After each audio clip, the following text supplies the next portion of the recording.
Muchas gracias. Chao, hasta la próxima.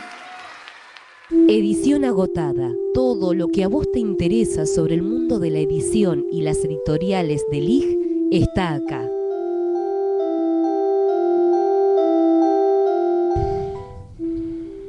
Y después de esta linda canción, la verdad que hermosa, las de Mariana Baggio, ¿no es cierto, Sí, Fabiana? sí, son muy lindas. Y hoy está la música con ella, con el dúo Karma, y tenemos algo más, con Rita del Río. Así que hermoso. hemos hecho una selección para hoy, eso es para Virginia Castellano, besos, besos, besos, lo de la música. Y vamos a recibir a nuestra invitada formalmente. Pequeño Editor es una editorial fundada por autores del campo de la literatura, la ilustración y el diseño. Sus proyectos se dirigen a pequeños y adultos, proponiendo reglas de juego que potencian las capacidades lúdicas de los lectores. Libros álbum, libros para empezar a leer, textos literarios desafiantes, libros que cruzan el umbral de los géneros y miradas nuevas sobre temas de siempre, forman parte de este catálogo que privilegia la innovación y el impacto de la propuesta gráfica. En abril del 2015, Pequeño Editor fue seleccionado como mejor editorial infantil de Latinoamérica por la Feria Internacional del Libro de Bolonia. Las obras que componen sus catálogos han recibido premios y reconocimientos nacionales e internacionales. Las editoriales de habla francesa Casterman, Tourbillon y Didier Genues, no sé si la pronuncie bien, la editorial alemana Gerstenberg, la mexicana Océano, 4 diferentes sellos de Brasil, así como otros de Japón, Corea y Canadá, han publicado libros del sello en sus países. Muchos títulos del catálogo han formado parte de los planes de lectura de la Argentina, Chile y México. Y ahora sí, Ruth Kaufmann, bienvenida oficialmente. Bueno, gracias. Tenemos sobre la mesa, no sé si tenemos Facundo cámara. Tenemos cámara, así que tenemos sobre la mesa los libros que nos trajo Fabiana, tenía algunos, y Ruth nos trajo los libros que se van a sortear, al abecedario. Mi papá estuvo en la guerra, pero nos trajo... En la selva. En la selva, perdón. Y siempre digo lo mismo. Y mi papá estuvo en la selva, el libro que tiene las semillas, que ahora vamos a conversar sobre eso. Así que los están viendo. Tenemos la mesa llena de Copada libros de pequeño editor. editor. ¿Qué libros? Una belleza. ¿Qué libros tiene? No sabemos después cuántos, dejaremos que Ruth se lleve de vuelta. Sí, sí. Ruth, ¿cómo surge Pequeño Editor? ¿Cuáles son los comienzos de la editorial? Bueno, empezamos en el año 2001-2002 a pensar en hacer Pequeño Editor con Diego Bianchi, que él es ilustrador, es diseñador, es mi compañero, el padre de mis hijas. Yo soy escritora, escribo poesía. Y bueno, era un momento del país duro y un momento en que los libros con mucha ilustración, que sobre todo hacía el Fondo de Cultura Económica, no estaban entrando en la Argentina, y ya había un público para esos libros. Y además nosotros teníamos proyectos que no lográbamos que sean aceptados por las editoriales más grandes como autores. Y también amigos nuestros que les pasaba lo mismo. Y bueno, Diego ya había tenido la experiencia de editar una revista de arte más cómics que se llama Lápiz Japonés, que sacó 5 números, que era completamente no comercial, y de ahí se formó un grupo de gente que se reunía, sobre todo ilustradores y algunos escritores que se reunían para sacar la revista. El primer número, bueno, me fui por las ramas, así que eso lo dejo. Y bueno, y ahí se creó como un núcleo que, por ejemplo, Elenio Pico, que es el autor de Pequeñas historias de grandes pintores, estaba en ese grupo. Sergio Kern estaba en ese grupo. Y creo que un poco esa experiencia, un libro que hicimos nosotros dos, que lo autoeditamos en Cartoné, ese momento del país, las ganas de hacer cosas diferentes. Se animaron. Sí. En la unión también muy importante con la imprenta Latin Gráfica, que nos apoyó al comienzo y fuimos socios. Y bueno, ellos pusieron la posibilidad de sacar los primeros libros. Fuimos socios durante un tiempo y después, bueno, seguimos siendo muy amigos, pero ellos no son más socios de la editorial, pero son amigos y siempre nos están apoyando. Eso es importante como el empujón para poder salir sin una inversión de dinero que, bueno, Claro. la imprenta es muy complicada, ¿no? Y con una propuesta que no era seguro que ibas a recuperar enseguida o que ibas a poder. Después creo que... Tampoco una propuesta económica para ustedes, ¿no es cierto? Lo que querían hacer. Claro, Porque era- bueno, al principio de los libros como cajitas de fósforo los pensamos también como un formato más económico, pero al final para que no se doblaran y no resultó tan económico. Ujú. Pero sí, siempre hay, o sea, en Europa vos ves que ellos sacan todo con tapadura, Sí, sí, hacen sí. unos libros inmensos para ocupar las vidrieras, bueno, esas cosas nosotros en general no hacemos, buscamos que el libro tenga un precio accesible, eso es importante en Claro, nuestro para el país. mercado nacional, por Sí, supuesto. también Sí, cambiaron sí, las sí. condiciones en estos años, ¿no? Porque el gobierno comenzó a comprar libros de mucha calidad y Vale. bueno, eso creo que fue lo que permitió a muchas editoriales pequeñas subsistir en nuestro caso, nacer en otros casos, o sea, las condiciones cambiaron totalmente. Sí, de ese principio, de ese Sí, comienzo. sí. ¿Cuál es tu tarea en la editorial, Ruth? Bueno, en este momento que la editorial la dirige Raquel Franco, yo me dedico a la edición literaria, pero un poco hacemos un poco todos, ¿no? Pero yo sobre todo me dedico a la parte de selección de los libros y trabajo con los autores, en algunos casos reescrituras, reformulaciones de los textos o del texto y la gráfica. Pero también lo trabajamos con Raquel porque ella es muy buena editora literaria, discutimos el material que nos llega, le doy respuesta a los autores, escribo las contratapas, bueno, hay muchos materiales que escribo muchos de los talleres que proponemos, algunos de los talleres los generamos entre los tres, otros yo, otros Diego.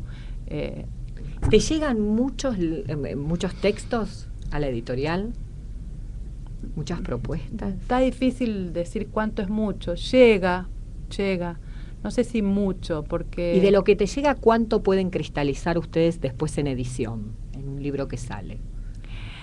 Mira, hay diferentes casos. Por ejemplo, este libro, Fiesta de Disfraces de Inés Trigup, llegó, y así como llegó, sin tocarle ni una coma, salió. Este fue uno de los primeros. Sí, Oh. sí, del medio, digamos. Ella ya había visto la colección, entendió, la hizo todo así. Hay otros que no son para nuestra editorial, pero que están muy bien. Después también hay casos en que, como aparentemente es fácil escribir para niños porque es breve el texto, entonces también llegan textos que no se sostienen. Porque una novela de 500 páginas como que ya está claro que hay que sentarse a escribir. En cambio, un texto que por ahí lleva 1 o 2 páginas, por ahí se anima más gente y la verdad que es muy difícil. Esta síntesis a la que te obliga el texto breve de algunos libros es difícil. Entonces, seguro. A veces llegan también textos que no se sostienen, también hay personas que no tienen muchas lecturas atrás porque quizás están formados más en la literatura infantil o ni siquiera, y bueno, y se animan a empezar a escribir para niños, y bueno, escribir tiene sus reglas, tiene sus artes, y bueno, en eso nosotros como que somos muy exigentes. Sí, no creo que sea una literatura fácil para escribir, por ser para chicos, ¿no? Claro. Ese prejuicio de, total es para chicos. Me parece que Claro. justo es al revés. Total. ¿no? Claro, es difícil. Nosotros también empezamos con géneros que no estaban en ese momento siendo publicados, como la poesía contemporánea, que es una poesía sin rima, sin métrica. Para niños hay muy buenos autores en Argentina, como Roberta Yanamico, Cecilia Pisos, David Wabner, que en ese momento no tenían un lugar, y nosotros empezamos haciendo libros álbum con poesía, que en ese momento no se hacía. Entonces es como un género especial dentro del libro álbum. Después también empezamos publicando historieta, que ahora no hemos seguido, pero bueno, yo soy una fanática de la historieta y me parece un género hermoso y hermoso para los niños. Y también el cuento ilustrado, el cuento breve, wow, qué difícil que es, ¿no? Yo tengo un montón ahí que no me cierran, muchos, es difícil. Y muchos que veo publicados que no me gustan también. Seguro. Sí. Totalmente. Seguro. Sí. Colecciones. Ustedes tienen varias colecciones y entre ellas están lo que vos nombrabas, tienen historieta, tienen el libro Fuelle, que es una especie de libro objeto, hay una serie exclusivamente dedicada a la gráfica. Sí, esa está en el freezer, digamos. Está en el freezer por ahora. Y acá tenemos Sí. el libro Candombe. Sí, sí, pero ese está como entre variables gráficas y Zoom por ahí. Es como el que... Porque también había un libro, por ejemplo, de recopilación de figuritas, ¿puede ser? Sí, sí, ese libro es extraordinario, pero claro, no continuamos un poco dirigiéndonos a ese público que es de adolescentes para arriba, por ahí decir, ¿no? Pasa que el autor de ese libro formaba parte de esta revista que yo les nombraba antes, Rapa Carballo, que es un diseñador que vive en España, pero es así un gran diseñador, y tiene dos hermanas, o una hermana historiadora y otra hermana diseñadora. Y empezaron a juntar figuritas de Villiquen y de Antojito de su infancia, y empezaron a ver que había figuritas de la historia argentina que faltaban. Entonces dijeron, bueno, vamos a pedir las figuritas de la historia argentina. Entonces son los 200 años de historia argentina en figuritas, y bueno, y hay una figurita que es el Falcón Verde, una figurita que es, o sea, distintos momentos de la política y de la vida, por ahí hay una de Olmedo, o sea, entre vida cotidiana y momentos de la historia, y todos los textos son de fuentes o históricas o literarias. Ese es un trabajo impresionante, pero también como, ese llegó hecho, lo hicieron ellos tres. Él mandó a dibujar todas las figuritas. Nosotros trabajamos un poco en el final, en la edición, pero un trabajo impresionante, hermoso, muy, hay humor, hay crítica, hay muchas figuritas punks. Es muy lindo para que lo haga un profesor de historia, pero hay que poder con ese libro, ¿no? Porque hay por ejemplo, reinterpretaciones del escudo nacional, y algunas son muy irreverentes, entonces... O sea que se animan a una literatura realmente, como decía cuando lo leí, que lo saqué de la página de ustedes, la introducción, completamente diferente, quisieron apostar a otra cosa, y no les importa, me parece, mucho el mercado comercial. Por supuesto les tiene que importar, pero no es esa su primer mirada, no su primer... Claro, mira, nosotros cuando empezamos la editorial lo pusimos en subjuntivo. Queremos hacer libros que potencien las capacidades lúdicas y creativas de niños y adultos lectores, porque era nuestro anhelo. Y hace poco, que ya cumplimos 13 años, dijimos, bueno, esto podemos decir que lo estamos haciendo, y entonces pasamos del subjuntivo al indicativo y decimos, bueno, porque me parece que otras cosas quizás no, pero esa creo que la logramos. Son libros que ponen al lector y también al autor, porque a veces los autores nos sentimos muy encasillados y no nos potenciamos tampoco como autores. Y eso se ve en los libros. Entonces, bueno, creo que sí, que eso lo podemos decir que lo hacemos, que potenciamos la creatividad tanto del que hace el libro como del que lo está leyendo, y que se dio naturalmente que son lugares de encuentro entre el adulto y el niño lector. Yo en eso hay una colección que se llama Incluso los niños, porque a mí me parece que la mirada tiene que ser para el niño, y también para el adulto. Pero no estoy de acuerdo cuando uno dice, bueno, yo hago libros para cualquier edad, no pienso en los niños. Sí. No escribo exclusiva. Cuando escribo no estoy pensando. Claro, en el una cosa que vos seas, niño. que escribas solo para los niños, pero otra cosa que vos no pienses en los niños. Creo que sí, es libros para niños, de algún modo tenemos que pensar en los niños. Cada creador lo hará desde un lugar diferente, pero esa postura de no pienso en los niños. Yo no estoy de acuerdo. Incluso es como una pelea. Hay un texto de Michel Tournier que dice incluso los grandes. Sí. Y hablando de Alicia en el País de las Maravillas, yo digo, Alicia en el País de las Maravillas es el máximo ejemplo de un texto escrito para una niña. Es con un destinatario, sí, niña. especial. Si no hubiera estado esa Alicia, no lo hubiera hecho. Que esa niña nos haya dado a todos, adultos y niños, la posibilidad de leer un libro como ese, no quiere decir que no sea para niños. Justamente ese es el ejemplo de un libro para niños, porque es una niña la que le dio la posibilidad de ser. Y Michel Tournier dice, no es para niños. No es solo para niños, pero por eso se llama la nuestra Incluso los Grandes. Nosotros estamos con los niños, incluso los grandes. No al revés. Totalmente. Hay muchos autores de este tipo de libros que lo que dicen es que ellos no están pensando en un niño en particular, o sea, no piensan en un destinatario en particular. A lo mejor piensan en ese niño que fueron, en esas problemáticas que tuvieron. O sea, hay una representación de infancia, ¿no? Claro. Que tiñe su literatura, su forma de escribir.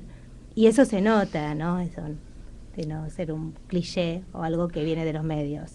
Claro. No tiene que ser un cliché, pero tampoco, si vos es lo mismo, yo creo que no es cierto. No. O sea, hay textos que no incluyen a los niños. O sea, hay textos por su complejidad sintáctica, por su complejidad, que citan a tantos otros textos, que bueno, cuando sos niño no los entendés, seguro. No te llaman la atención. Ya me imagino un montón de gente enojándose conmigo, pero pienso que es así. Por ejemplo, el Ulises, entonces te dicen, no, pero el Ulises yo lo leí de niño. Sí, el Ulises lo podés entender como primer libro, porque no hace falta haber leído otros libros para leer el Ulises, ¿no? El de Homero, pero hay otros libros que no.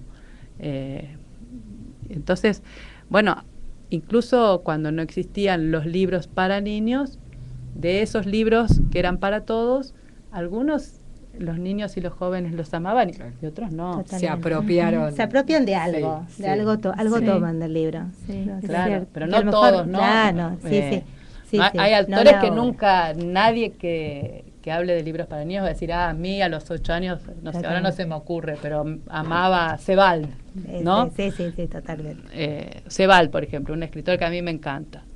No creo que de niña me hubiera gustado. Totalmente.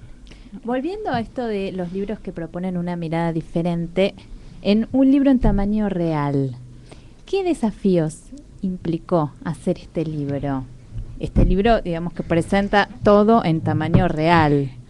Sí, este libro también es, la idea fuerte la trajo el autor Jorge Doneiger, que él es un diseñador que diseñó muchas enciclopedias que se publicaban digitalmente.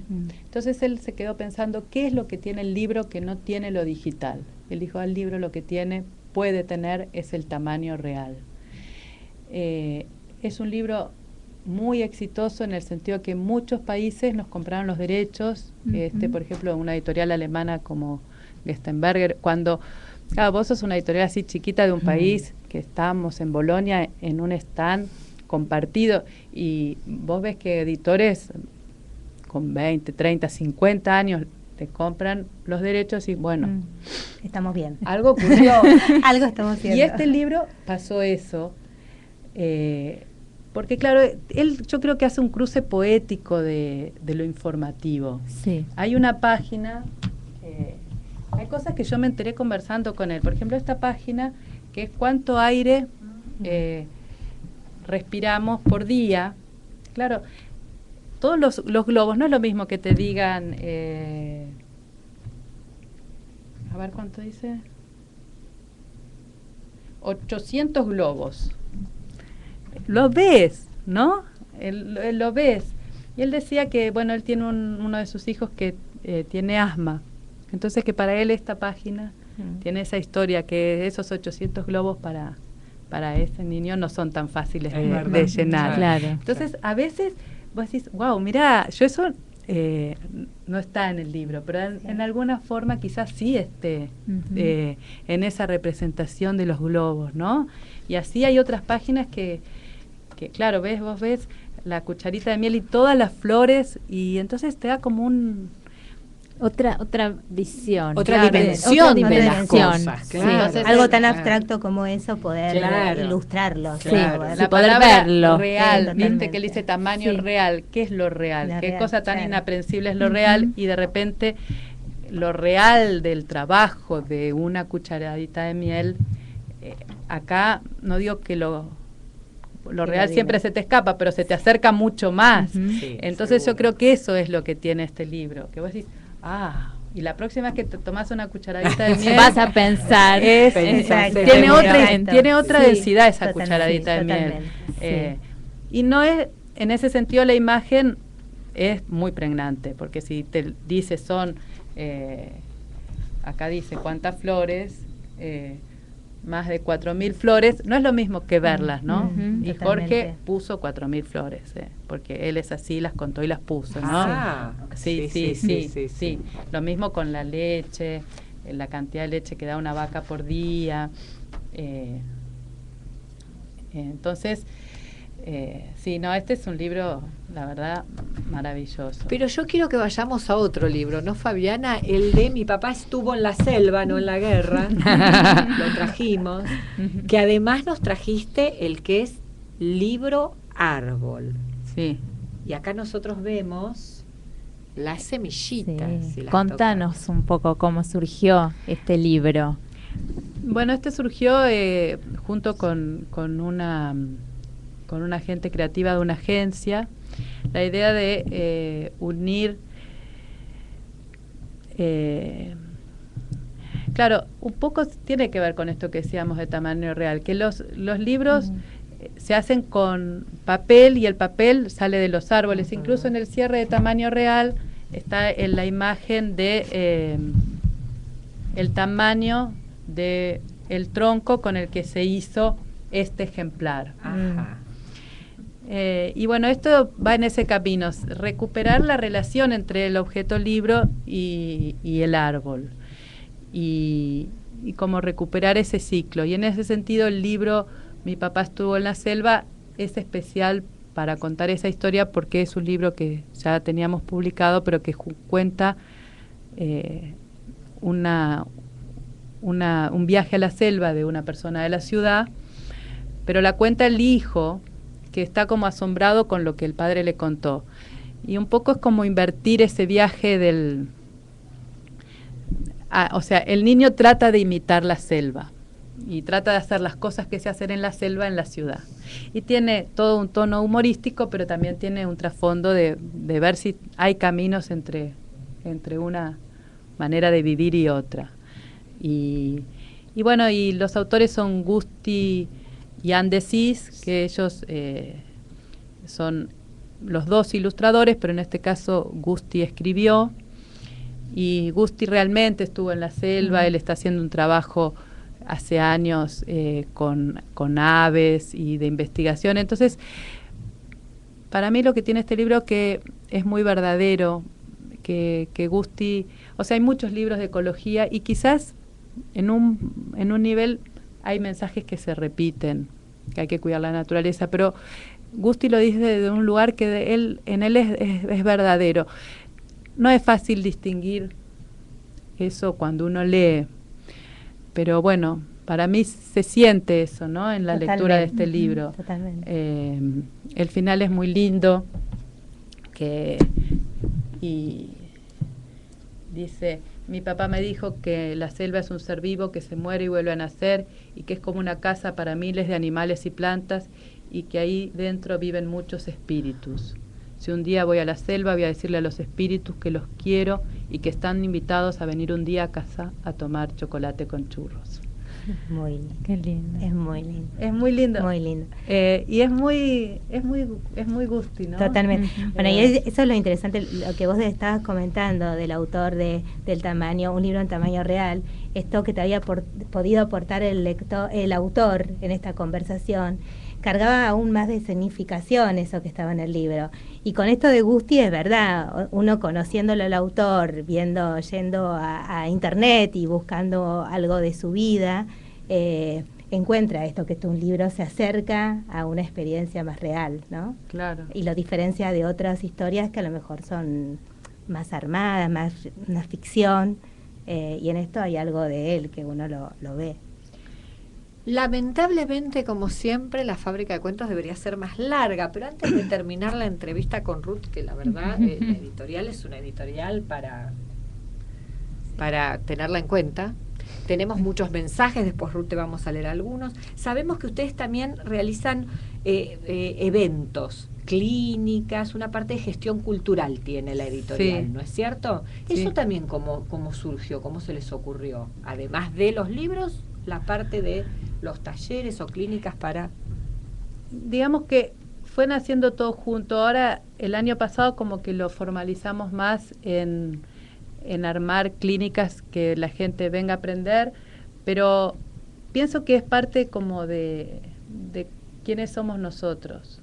Yo siempre di talleres, Diego es artista y también da talleres, entonces como que incluso a veces del libro ya se te ocurren juntos los talleres, en otros casos es al revés, nuestro taller o evento que más difusión tuvo se llama El arte desarma tu cabeza, que lo hicimos, creo que fue en el 2011 en el Museo Recoleta, que son unos cubos muy grandes que se pintan de todos los lados y se arma un rompecabezas. Y vinieron muchos ilustradores y poetas y entre todos los completamos. Y bueno, y esto se replicó en 11 ciudades de Latinoamérica y de España. La gente tomó la idea y lo volvió a hacer.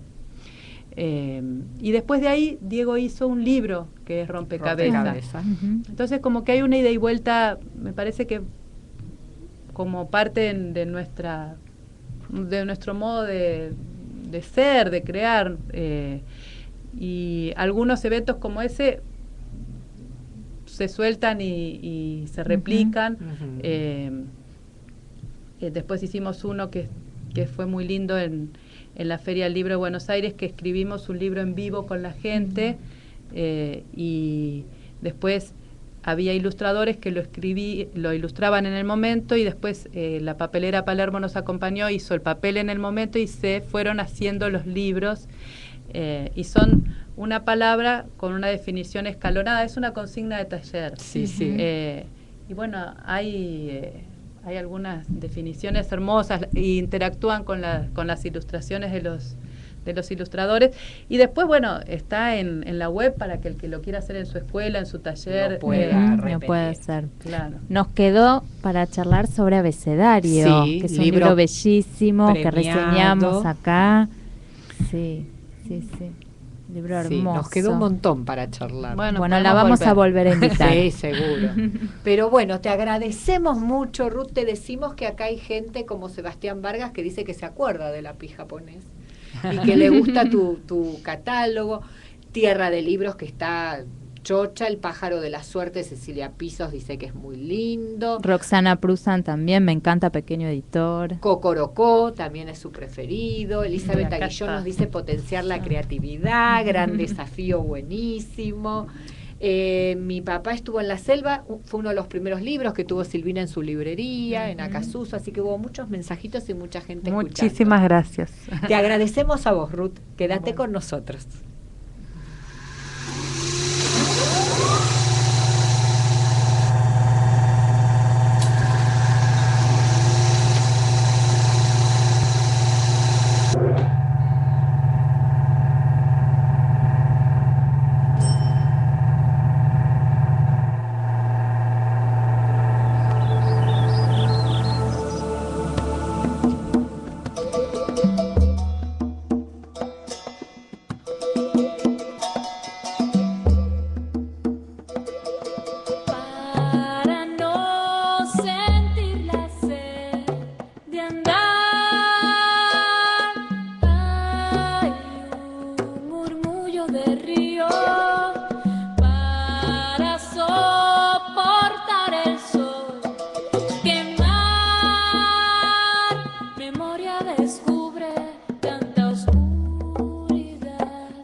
Libro álbum como puerta.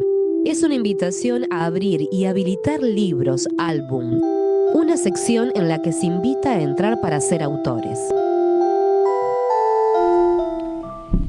Y hoy entonces inauguramos esta nueva sección. Vamos a presentarla, Claudia, para que la gente que no la conoce y la que sí también sepa un poco, a ver, por qué hemos pedido, porque le hemos pedido a Claudia que se integre a la Fábrica de Cuentos.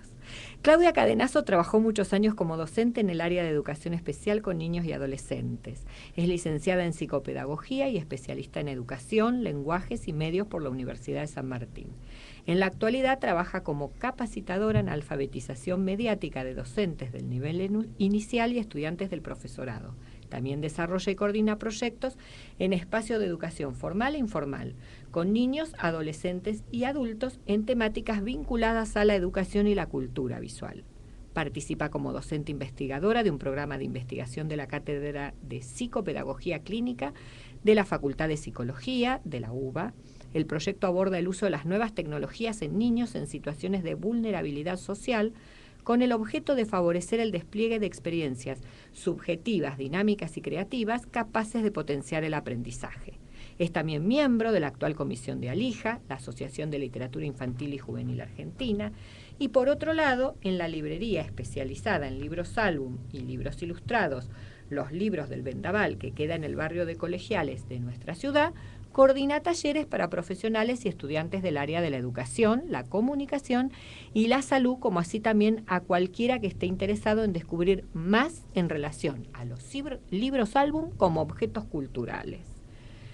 Claudia, súper bienvenida también hoy. Muchas gracias. La venimos corriendo porque en la tanda le dimos 15 minutos. Totalmente, sí. Es un desafío terrible, ¿no? Así que bueno, vamos a tratar hablar de libro álbum. Claudia, decime, ¿por qué tiene este nombre tu sección? Bueno, primero te quiero contar un poquitito, bueno, cómo llegué, porque esto, cómo fue que descubrí y que encontré en los libros álbum, ¿no? Bueno, trabajé muchos años, como decía, en educación especial y desde ahí siempre trabajamos con las imágenes.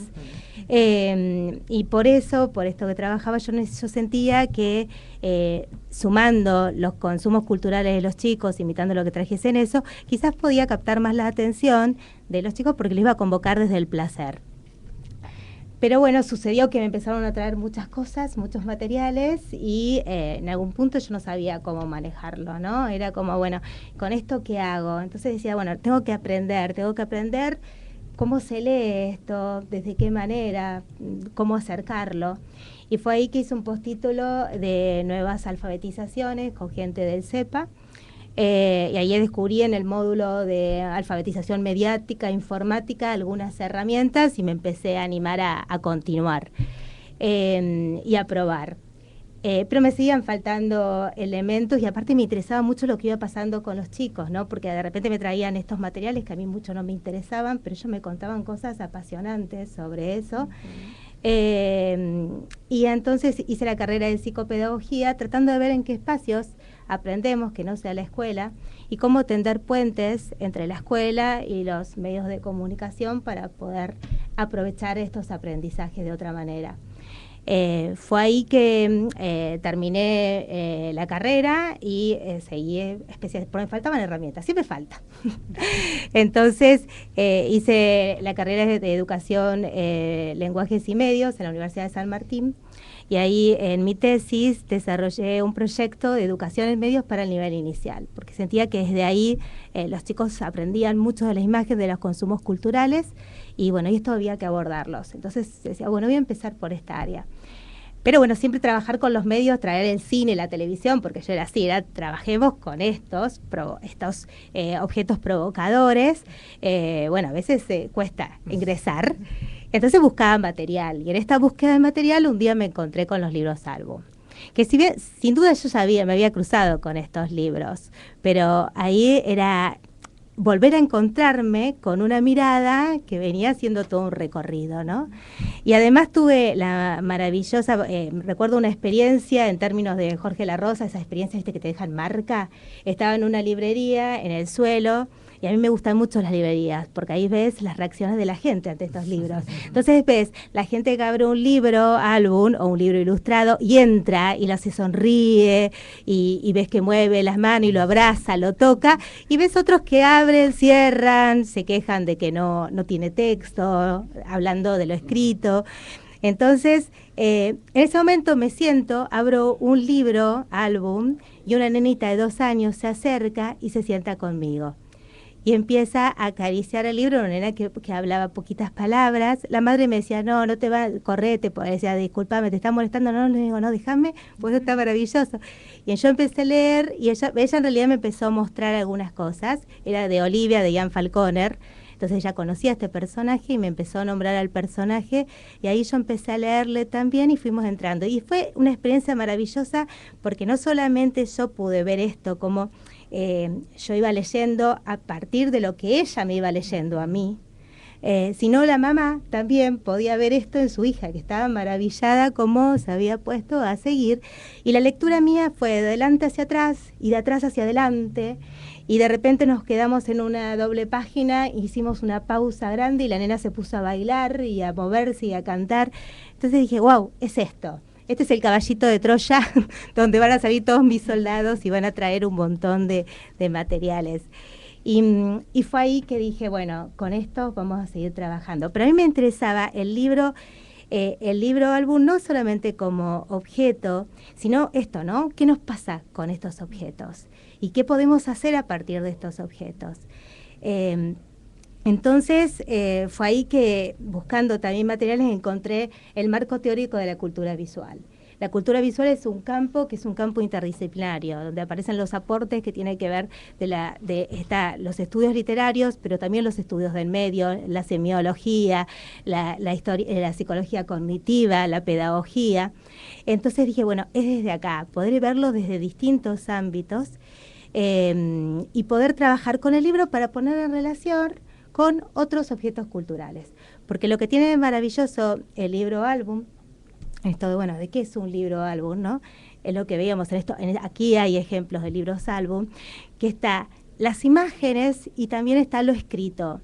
Y en esas imágenes y eso escrito hay un vacío muy grande, que es lo maravilloso de un buen libro álbum. Un buen libro álbum es un producto editorial donde están los ilustradores, los escritores, los diseñadores gráficos, y todos ellos, si quieren hacer un buen libro álbum, tienen que dejar vacíos. ¿Para qué? Para que entre el otro autor, ese autor que a mí como psicopedagoga me interesa, que es el lector, ¿no? Para que pueda llenar esos vacíos en las medidas de sus posibilidades, que pueda caminarlos, que puedan hacer estas relaciones, descubrir esto que pasa con las tipografías, esto, bueno, ¿qué me está diciendo esto? Entonces, bueno, desde ahí comencé a caminar y empecé a darme cuenta que el libro álbum podía ser una puerta. Porque me he dado cuenta, pero para que esa puerta pudiese ser abierta, y acá era lo importante, necesitábamos de mediadores, ¿no? La prueba, hay muchos libros álbum muy buenos, hay otros, como estaba hablando recién, Ruth, no los hay tantos, pero están circulando. Pero en las escuelas hay de estos materiales, pero muchas veces estos materiales terminan en las bibliotecas o terminan como un adorno más, porque no se sabe cómo acceder. Entonces, me interesó esto de la libro álbum como metáfora, ¿no? Porque para esto necesitamos mediadores, pero estos mediadores tienen que también capacitarse, tienen que descubrir, bueno, cómo acompañar al otro para entrar. Y bueno, por eso le puse a la sección el libro álbum como puerta, para que cada uno pueda entrar y habitar los textos de sus posibilidades y competencias. No, libros como puertas para dar rienda suelta a la emoción, la curiosidad, la imaginación, al despliegue lúdico y al simbólico. Libros álbumes como puertas para recordar, para hablar de lo que sabemos, de lo que nos emociona, de lo que nos da miedo, de lo que deseamos. Recién le estaba comentando a Ruth una experiencia que había tenido con mi papá, estuvo en la selva con un niño que era paraguayo, que estaba integrado en un grado, pero hablaba muy poco. Y cuando apareció este libro, que se acerqué hace mucho, cuando recién había salido, dijo, esto yo lo conozco, decía. Esto es en mi pueblo, esto pasa en mi pueblo, yo conozco las casas. Y empezó a hablar, y él fue de repente que tomó protagonismo en ese grupo, era una voz que no se escuchaba. Y trajo algunas cosas de su lugar y demás. Habló desde él hacia otros. Libros álbumes para encontrarnos con ese otro, que nos parecen bastante diferentes, distantes. Libros álbumes como puertas para pensar y poder reflexionar críticamente junto a otros en torno a la manera de ver y visualizar las representaciones culturales. Y en particular las maneras subjetivas e intrasubjetivas que tenemos de mirar el mundo y de mirarnos a nosotros mismos. Es decir, para dar lugar y pensar los distintos puntos de vista. Esto me parece maravilloso, la posibilidad que nos da el libro álbum, ¿no? El libro álbum nos decía, bueno, nos podemos poner en el lugar del malo, del bueno, en realidad estos espacios, por lo general, estos lugares están como bastante difusos, y es maravilloso. Libros álbumes como puertas a múltiples lecturas y relecturas, libro álbum como puertas para aprender a mirar y leer ilustraciones, pinturas, esculturas, películas, para escuchar música, libros álbum como puertas para otras obras, libros como puertas para poder invitar a hablar y pensar en temas difíciles como son la muerte, la violencia, las separaciones, las brechas generacionales, sociales, problemas raciales, temas de género, como puertas para descubrir nuevas formas de leer, escribir, narrar y producir. Esto de poder leer con el cuerpo, ¿no? Poder leer como esta nena que tenía 2 años, pero se levantó y empezó a bailar y nos contaba cosas. Libros álbumes como puertas para descubrir cuáles son los procesos creativos y los estilos que dan lugar a forma a estos objetos culturales. Y lo más importante, que es en lo que trabajo, libros álbumes como puertas a autorizarnos a no solo poner la voz, sino también el cuerpo para transformar, crear y dar lugar a nuevos relatos de lo que los lectores, autores, niños, adolescentes y adultos pueden poner a circular, ellos también haciendo uso de la comunicación multimodal. Y bueno, y podría seguir enumerando muchísimas posibilidades que nos da el libro como puerta. Y de eso, bueno, va a tratar mi sección, Mari, de empezar a pensar en distintas temáticas y, bueno, y pensar cómo podemos abrirlas, ¿no? Cómo poder abrir puertas, ventanas y demás. A mí me gustaría, bueno, es algo que yo ya hablé con ustedes, poder aportar bibliografía cuando vos subas al blog, bibliografía sobre estas temáticas. En esta en particular va a ser, bueno, qué es un libro álbum, y algunas de las operaciones que habilita, la cultura visual como campo de estudio y de abordaje. Y también les voy a dejar un corto francés que a mí me gusta mucho y tiene que ver con esto del libro álbum como puerta, que se llama Anchim. Y bueno, es eso. Y bueno, y también los espero, si quieren, también puedo pasar un chivo. Por supuesto. Ya que estoy corriendo, pero te paso el chivo también. Por supuesto, una amorosa está. En los libros de Vendaval el próximo sábado, que vamos a estar con un tema que a mí me parece muy interesante y que toman estos libros, que se llama Entre imágenes y palabras, estrategias para promover comunidades lectoras, inclusivas y creativas. Es el sábado 13 de julio de 14 a 18, los libros del Vendaval, que quedan colegiales. En General Enrique Martínez, 836. Sí, exacto. De colegiales. Bueno, llegué bien. Llegó muy bien.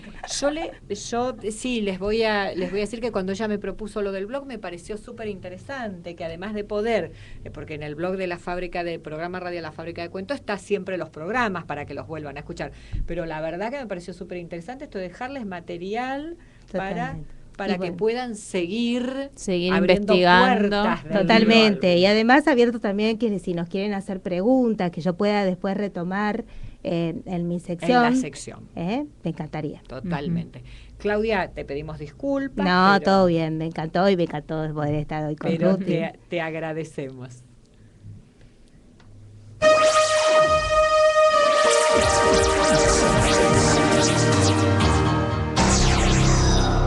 Llegó el momento del cuento, y aquí dejamos una nueva historia para que comience a rodar de boca en boca, de corazón en corazón.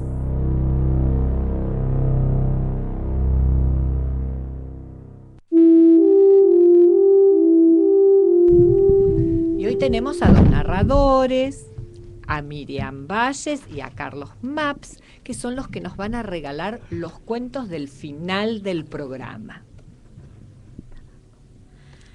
Cansado de buscar una mujer a su altura, decidió poner un aviso. Al otro día el pueblo amaneció lleno de carteles blancos y en cada uno decía: busco una mujer a mi altura. Presentarse al fondo de la calle, cruzando el pueblo. El que había puesto el aviso era el gigante, Y claro, ¿cómo no querer una mujer a su altura si él medía 3,5 metros? Y estaba deseoso, hace años que esperaba reflejarse en los ojos de una mujer. Los días fueron pasando y no pasaba nada con el aviso. Y cuando ya pensaba que no tenía ninguna estrategia, que ya no le quedaba más nada por hacer, sintió como un rajuño suave en la puerta de su casa. La abrió y vio apenas sobresaliendo del zócalo una mujer pequeñita. Cabellos largos, negros, rizados, un vestidito de seda, unos tacones marrones. «Vengo por el aviso». «Ay, no, mijita, yo quería una mujer a mi altura y a usted apenas si la puedo ver». No, yo soy esa mujer. Usted solamente tiene que darme un beso y volveré a ser quien yo fui, la que soy realmente.